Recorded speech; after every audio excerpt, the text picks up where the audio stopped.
Selamat malam Sobat JK, bertemu lagi dengan saya Adenisa di channel YouTube Jember Klinik TV dan live Instagram Halo Jember Klinik.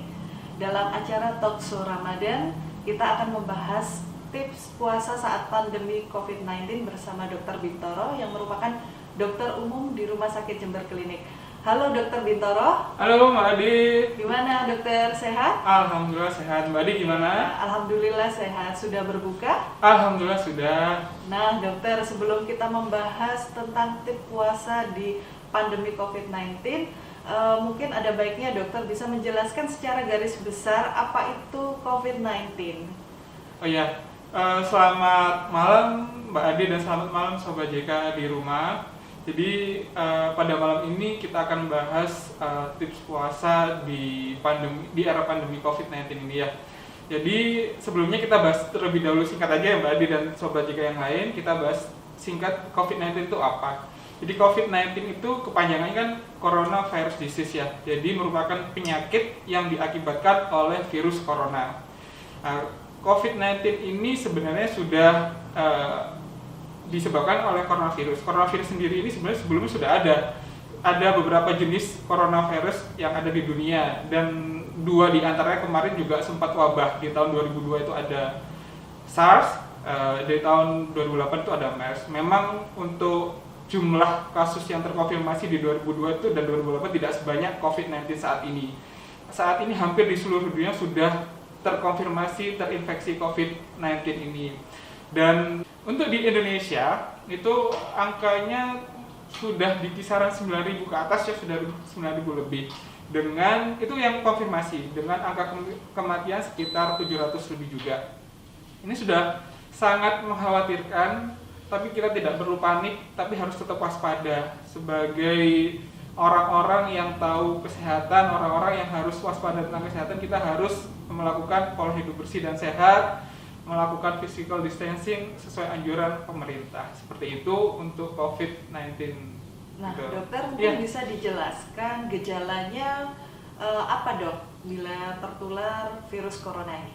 Oh iya, jadi sebelumnya mungkin lebih enak kalau saya bahas penularan dulu ya. Jadi sebelum kita bahas gejala, penularan COVID-19 ini kan dari droplet. Droplet itu merupakan partikel kecil yang bersama dengan air ludah, itu ukurannya kurang lebih 5 mikrometer, lebih dari 5 mikrometer.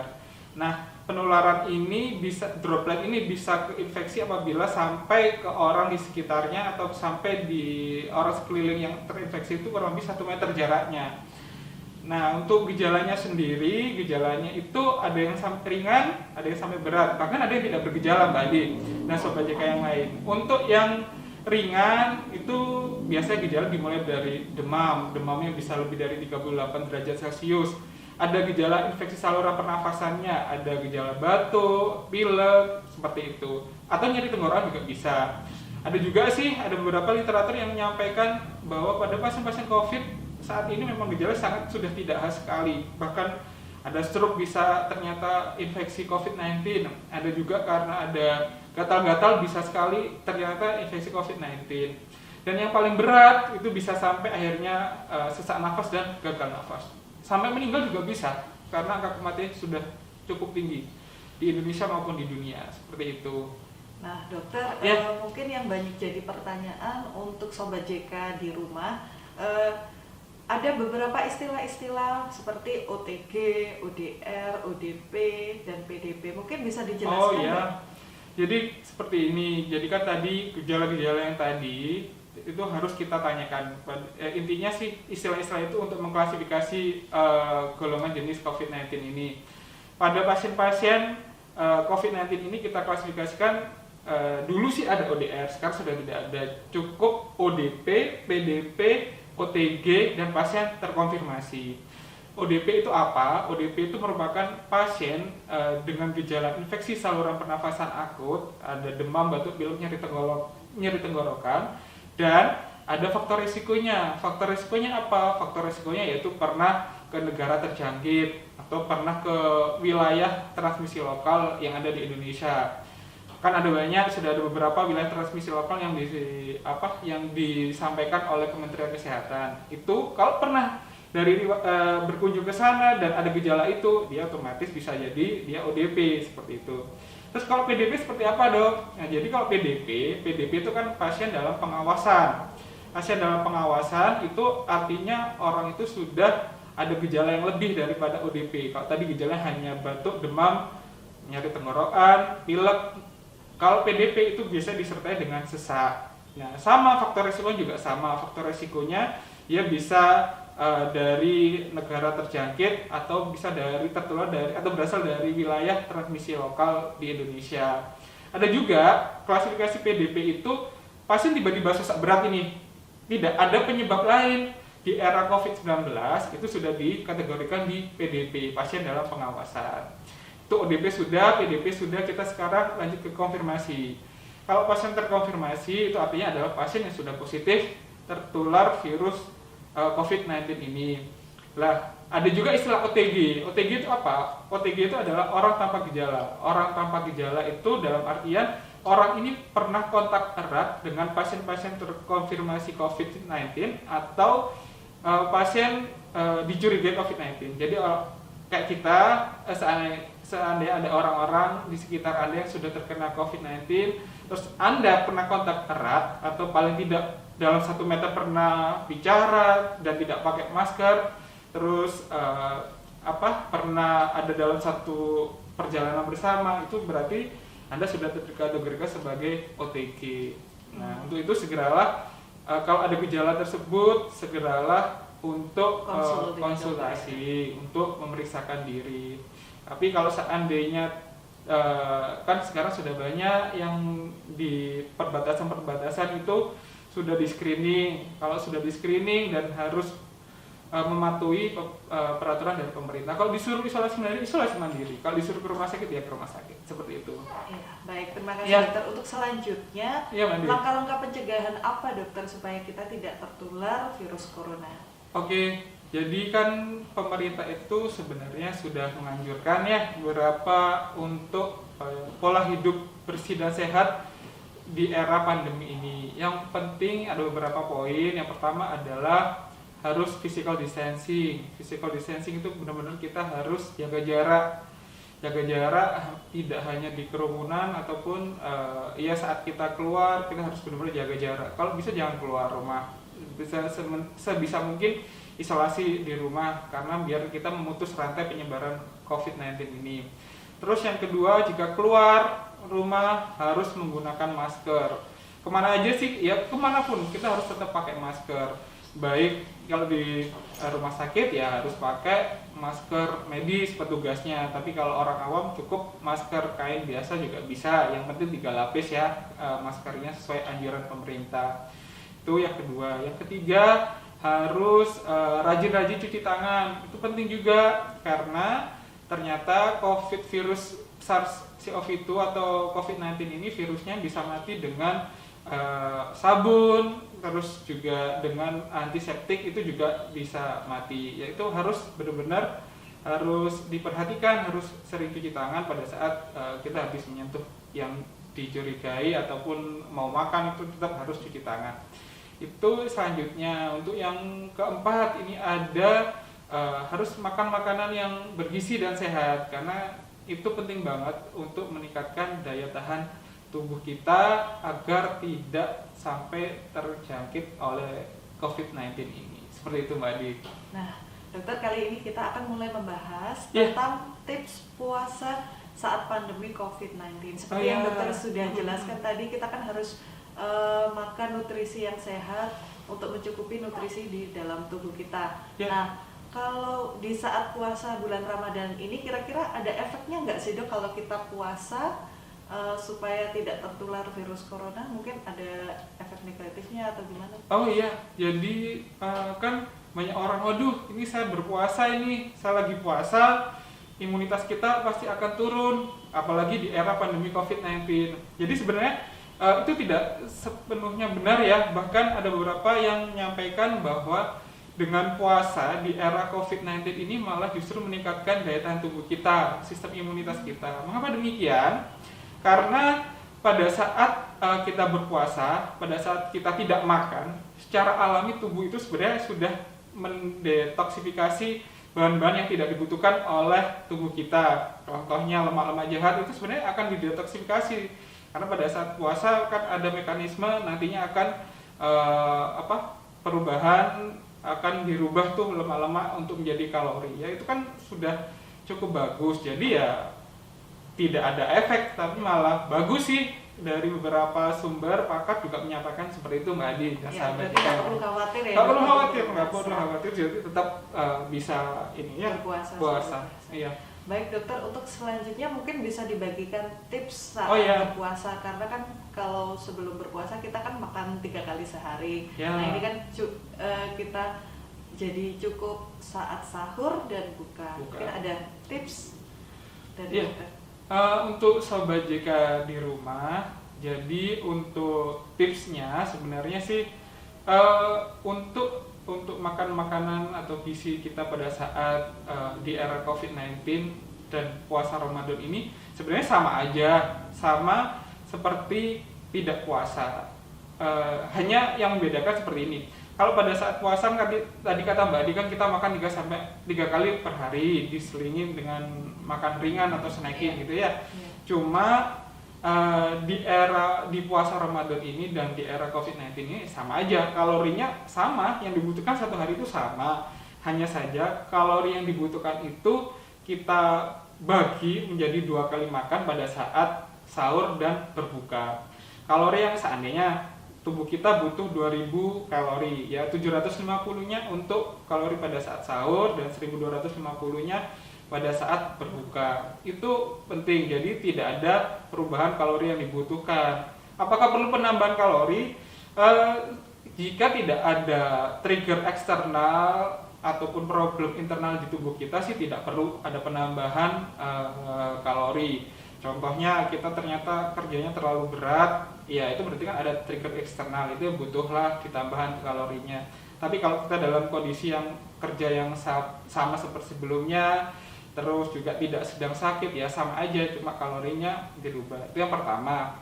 Terus yang kedua, tetap makan makanan yang seimbang dan yang komplit. Contohnya ya karbohidratnya ada, proteinnya ada, lemaknya juga ada, zat-zat mikronutriennya, mineral, vitamin juga ada. Nah, ini penting juga. Isu yang kita bicarakan pada saat puasa ini kan bagaimana sih makanan yang bisa tidak menyebabkan lapar gitu ya Mbak Ade ya? Iya. Jadi untuk makanan yang tidak menyebabkan lapar itu artinya adalah makanan dengan indeks glikemi yang rendah. Indeks glikemi yang rendah itu artinya adalah dia itu akan berangsur-angsur mengeluarkan gula di darah sehingga itu sebagai bahan kalori tubuh kita untuk menghasilkan energi. Nah, apa aja makanan dengan indeks glikemi rendah? Orang sih taunya indeks glikemi rendah itu karbohidrat. Kita bicara karbohidrat itu nasi merah. Padahal itu nggak enak banget, kata orang sebagian seperti itu. Nah, sebenarnya sih nggak melulu nasi merah ya dengan indeks glikemi yang rendah itu, ada beberapa. Yang penting itu adalah karbohidrat dengan serat yang cukup tinggi. Contohnya apa? Ada kentang, ada ubi-ubian, itu bisa diganti dengan itu. Jadi nggak harus nasi, bisa juga diganti dengan kentang. Tapi kalau terbiasa nasi, ya yang penting harus gizi seimbang, ada yang lainnya juga. Terus itu yang pertama. Terus yang kedua protein ya harus tetap ada, karena masalah di Indonesia biasanya masalah di protein, kurang, nasinya banyak banget, ternyata ikan proteinnya tidak ada. Tetap apalagi di era COVID, protein itu sangat membantu sekali. Jadi harus tetap ada protein, harus tetap ada protein hewani, protein nabatinya boleh. Hewani ada ayam, daging ayam, telur boleh Mbak Ade. Terus daging merah, daging sapi juga boleh. Protein nabati kayak tempe itu makanan kita semua, tapi itu juga penting banget dan gak apa kita makan. Itu protein. Lemak juga harus lemak yang tidak jenuh ya. Jadi kalau goreng hati-hati, penggorengannya minyaknya setiap udah di 6 kali tetap dipakai aja, pakai minyak itu aja ya. Mbak Ade pernah kayak gitu? Gak pernah kan? Nggak ya, jangan sampai. Ya, jadi lemak tetap harus, lemak yang tidak jenuh. Terus ada yang penting juga, ada tambahan mikronutrien seperti vitamin dari mana? Dari buah-buahan, terus dari dari sayur itu juga penting, sama air yang cukup. Kalau sehari itu bisa 8 gelas air, tetap di puasa pun di era pandemi juga harus 8 gelas. Cuma pengaturan waktunya Betul, aja ya. di pengaturan waktunya dibagi pada saat buka dan pada saat sahur. Terus juga yang penting pada saat puasa, dan apalagi ini di era pandemi COVID-19, harus diperhatikan jangan sampai makan makanan yang menimbulkan malah jadi peradangan, sumber inflamasi atau sumber peradangan di tubuh kita. Nah, contohnya apa tuh? Nah, ini menarik. Jadi pada saat ini jeleknya ya. Ini jeleknya mungkin ya. Pada saat kita puasa, kita tuh lapar kan, menahan lapar, menahan haus. Terus pada saat berbuka, wah itu gila-gilaan itu, balas dendam. Kayak gitu kan Mbak Ade ya? Iya, Bener kan? Biasanya sih gitu. Biasanya seperti itu. Jadi ini sebenarnya balas dendam itu juga tidak baik. Harus benar-benar dijaga. Boleh makan makanan asal cukup, gizinya berimbang, dan jangan sampai makan makanan yang bisa menyebabkan inflamasi atau peradangan. Contohnya apa? Makanan yang terlalu manis. Makanan terlalu manis itu tidak disarankan pada saat puasa, pada saat berbuka manis sekali sampai itu tidak disarankan. Tapi kalau takjil saat buka gitu Oke, nggak apa-apa, asal cukup, tidak berlebihan sih tidak apa-apa. Saya tidak apa-apa. Tapi kalau terlalu manis sekali itu tidak disarankan karena dia bisa menimbulkan inflamasi atau peradangan. Apalagi di era COVID-19 ya malah nantinya kalau imunitasnya turun dengan ditambahi makan makanan yang mengandung bisa menyebabkan mencetuskan inflamasi, ya malah berbahaya sekali. Terus untuk gorengan-gorengan. Iya, goreng-gorengan juga lebih baik. Goreng-gorengan itu dikurangi. Boleh, once in a while itu boleh, atau sesekali boleh lah, boleh. Tapi dikurangin, dan minyaknya hati-hati, jangan sampai kita goreng sampai 5 kali dengan minyak yang sama, itu jangan sampai. Sebisa mungkin dikurangi goreng-gorengan dan diperbanyak kuah-kuah, itu seperti itu, biar juga tidak sampai bisa menimbulkan inflamasi atau peradangan. Betul, seperti itu. Soalnya kita kan takut di musim pandemi ini infeksi tenggorokan dikit-dikit sudah parah ya Dok ya, takutnya ini. Tapi nggak apa-apa, tetap harus waspada ya. Yang penting tidak berlebihan. Iya, yang penting tidak berlebihan gitu. Nah, Dokter, mungkin selanjutnya kita akan membahas pertanyaan boleh. dari Sobat JK di Instagram Halo Jember Klinik. Ini ada dari Ibu Erlina Anggarawati. Assalamualaikum Dokter. Waalaikumsalam Ibu Erlina. Bagi tip puasa dong Dok, yang puasa lancar untuk penderita penyakit MAH atau lambung agar imun tetap terjaga saat pandemi COVID-19. Silakan Dokter. Iya, jadi selamat malam Ibu Erlina ya, benar. Ibu Erlina, selamat malam, assalamualaikum. Jadi Bu Erlina, untuk penyakit MAH pada saat puasa itu malah ada penelitiannya loh, ada beberapa penelitian yang disebutkan dengan puasa orang MAH itu bahkan bisa sembuh, seperti itu. Jadi kalau orang dengan sakit MAH itu kan biasanya penyebabnya karena dia makan tidak teratur, gitu ya Mbak Ade ya? Akan tidak teratur, terus sering telat makan lah, sering salah makan. Tapi justru dengan puasa mungkin karena tidak makan dan makannya jauh lebih teratur, waktunya waktunya teratur, buka, sahur, di tengah-tengah itu mau tidur, itu biasanya makan lebih teratur pada orang-orang dengan sakit MAH, ataupun kita pun juga pasti akan lebih teratur dengan berpuasa ini. Nah itu justru lebih bagus karena dengan makan teratur artinya lambung ya ada isinya secara konsisten atau secara teratur, nanti bisa diproses dengan asam lambungnya itu akan memproses makanan itu. Itu yang pertama. Untuk karena yang MAH sendiri itu dipicu ketidakteraturan makan. Iya, bisa juga dipicu tidak keteraturan makan. Yang kedua ada jangan sampai makan makanan yang menimbulkan atau memicu dari sakit MAH itu sendiri. Apa aja? Contohnya makanan yang kecut, pedas, betul, itu tidak disarankan. Pedas ya. Iya, itu juga tidak disarankan. Terus jangan sampai juga pada orang-orang dengan sakit MAH ataupun kita lah ya, dikurangi juga makan atau minum yang mengandung kafein kayak kopi, soda, itu juga harus dikurangi karena itu malah bisa menimbulkan atau memicu sakit mah. Terus yang ketiga, untuk tips yang ketiga, segeralah berbuka. Kalau pada saat berbuka jangan sampai menunda-nunda karena perjalanan, kan sekarang udah nggak ada ya, nggak boleh perjalanan. Jadi segeralah kalau sudah waktunya berbuka, segera berbuka. Dan jangan jangan sampai tidak sahur. Menyepelekan. Iya, jangan sampai menyepelekan. Tetap harus sahur karena sahur itu juga sebagai kalori yang dibutuhkan pada saat harian kita beraktivitas dan berpuasa. Jadi tetap harus itu. Terus juga jangan merokok. Bagi yang bapak-bapak itu juga jangan merokok. Tapi sih harusnya di era COVID dan puasa ini pasti kan tidak merokok, kan seperti itu. Jadi harusnya itu sudah cukup untuk tidak menyebabkan atau menimbulkan sakit mah. Seperti itu sih Mbak Ade. Iya. Baik, dokter, ini ada pertanyaan kedua dari Rahmat Effendi 319. Assalamualaikum dokter. Waalaikumsalam. Virus corona ini bisa hilang sendiri dalam tubuh tidak dok? Iya. Oh gitu pertanyaannya. Iya. Iya, baik. Berarti kan ini tentang virus coronanya. Jadi kalau kita bahas apakah bisa hilang sendiri, jadi tubuh kan punya sistem kekebalan imunitas. Nantinya pada saat di awal agar kita tidak sampai kena infeksi, kalau imunitasnya tinggi ya virus nggak akan bisa sampai masuk.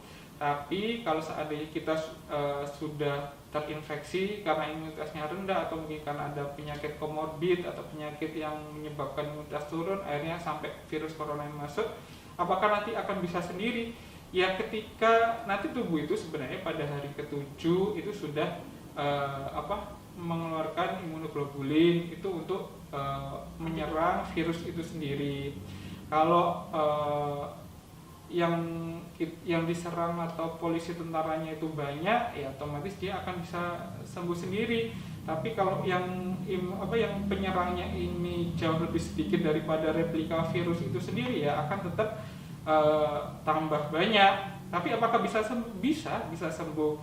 Apakah bisa reaktivasi? Ini ada beberapa berita kemarin yang menyampaikan bahwa bisa reaktivasi, itu bisa banget.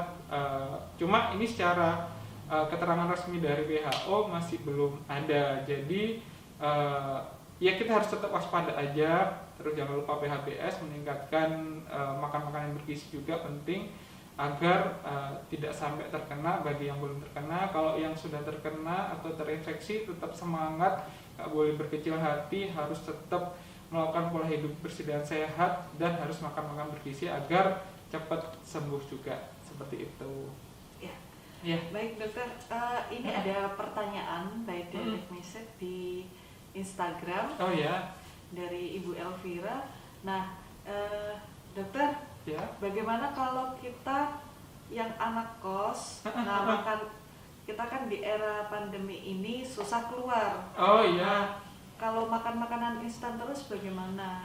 Iya, jadi memang ini sih ya, ini dilemanya pada saat di era pandemi puasa, akhirnya pasti kita akan stok makanan, dan yang paling mudah dan paling gampang ya pasti makanan instan siap saji. Sebenarnya kalau saya jujur ditanya apakah recommended, saya tidak merekomendasikan. Kalau sesekali lah, sesekali boleh tapi tidak terus-terusan. Jika harus terpaksa pun sesekali. Contoh ya, paling sering kan kita paling senang, Mbak Adi juga paling senang kayak mie instan ya. Mie instan itu ataupun bahan yang lain kadang ada beberapa kandungan cukup tinggi. Mie instan kandungan garamnya cukup tinggi, natriumnya. Terus ada beberapa makanan yang mengandung pengawet, itu sebenarnya tidak baik bagi tubuh, dan saya sendiri tidak merekomendasikan. Tapi kalau untuk sesekali boleh, tapi harus ditambah dengan asupan gizi, nutrisi gizi yang lainnya. Contoh mie instan sesekali, 1 bulan sekali pengen banget makan mie instan, oke nggak apa-apa, sebulan sekali makan mie instan, ditambahilah sayur-sayuran kayak sawi, terus ada proteinnya, ditambahin suiran ayam, telur yang seperti disampaikan Mbak Adi itu nggak apa-apa. Cuma sekali lagi saya ingatkan, saya tekankan bahwa ini sesekali, bukan jadi terus-terusan. Kalau terus-terusan malah tidak baik dan bisa merusak tubuh kita sendiri. Jadi seperti itu Mbak Elvira. Ya. Boleh ya sesekali tapi nggak boleh terus-terusan gitu. Nah ini ada DM lagi dokter dari Mas Sandiarman, lagi sakit nih dok, boleh nggak puasa, takut corona? Iya, tadi yang sudah saya sampaikan Mas Sandia Darmawan ya. Jadi tetap aja puasa nggak apa-apa, tapi ingat ya, yang bisa mengkalkulasikan itu adalah tubuh kita, diri kita sendiri. Kalau seandainya sakitnya tidak berat dan bisa dengan istirahat yang cukup dan makan bergizi saat buka dan puasa, dan kita masih kuat, ya nggak apa-apa, silakan untuk puasa. Tapi seandainya tubuh sudah tidak kuat dan harus minum obat yang teratur, harus minum obat yang rutin, ya saya sarankan untuk sementara tidak berpuasa dulu gitu, karena juga takutnya malah nanti ketika berpuasa malah memperberat sakitnya, itu kan jadi malah ini ya, malah nggak baik. Jadi lebih baik pada saat tubuh masih kuat dan sakitnya ringan-ringan saja, ya monggo kalau mau puasa. Kalau kuat nggak apa-apa, tapi kalau sudah sakitnya berat ya harus, ya sebisa mungkin tidak usah puasa dulu, minum obat yang teratur, istirahat yang cukup, seperti itu. Ya, terima kasih Dokter Bintoro, ya, Sobat JK. Itu tadi tips puasa Ramadan. Mungkin dari Dokter Bintoro memberikan kesimpulan penutup untuk Sobat JK di rumah. Oh iya, jadi untuk Sobat JK di rumah, di era COVID-19 memang puasa kita sedikit berbeda daripada puasa-puasa sebelumnya. Yang penting tetap yang tadi saya sampaikan, harus menjalankan pola bersih hidup sehat, terus juga harus physical distancing, gunakan masker, jangan mudik ya, sesuai dengan anjuran pemerintah, jangan mudik, tetap makan makanan bergizi, puasa tetap harus makan makanan bergizi dan komplit, itu juga penting. Dan yang terakhir, pesan sih ini buat Sobat JK di rumah, jangan gampang terbawa hoax ya, jangan gampang menyebarkan hoax. Terus yang penting jangan memberikan stigma negatif juga ke siapapun, ke petugas medis, ke siapapun atau orang yang bahkan sudah terkonfirmasi, karena juga semua nggak pengen sakit COVID-19 ini. Makanya kita harus mensupport, harus memberikan semangat terus kepada petugas medis ataupun pasien-pasien COVID-19 ini, biar cepat sembuh, biar semua ini harus cepat berakhir dan tidak semakin lama gitu, seperti itu. Ya. Ya. Terima kasih Dokter. Ya, sama-sama Dokter umum di Rumah Sakit Jember Klinik. Ya. Selamat beribadah, menjalankan ibadah puasa. Ya, terima kasih banyak Mbak Adi. Assalamualaikum warahmatullahi wabarakatuh. Waalaikumsalam warahmatullahi wabarakatuh. Nah, Sobat JK, demikian tadi tips puasa saat pandemi COVID-19 dalam acara Talkshow Ramadan Rumah Sakit Jember Klinik. Untuk Sobat JK di rumah, kami ucapkan selamat beribadah dan berpuasa Ramadan. Kemudian tetap stay di rumah, sehat selalu. Demikian kami akhiri Talkshow Ramadan kali ini. Assalamualaikum warahmatullahi wabarakatuh. Salam sehat. Salam sehat.